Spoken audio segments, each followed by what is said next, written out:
guys, Rick from the Moffat Eagle Festival here, and it is almost that time of year once again. The Eagle Festival will return to the town of Moffat, Scotland's first and only Eagle town, this September between the 12th and the 14th. It's going to be an absolutely fantastic weekend with loads to see and do for all of the family.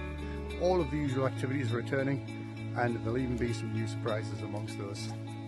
This year's festival is being hosted once again by the town of Moffat and by the new charity Restoring Upland Nature, which is the new home of the South of Scotland Golden Eagle project. So get along to Moffat, it's going to be an absolutely fantastic weekend, and it is with great pleasure that I'll pass you over now to this year's keynote speaker, Mr. Nick Baker.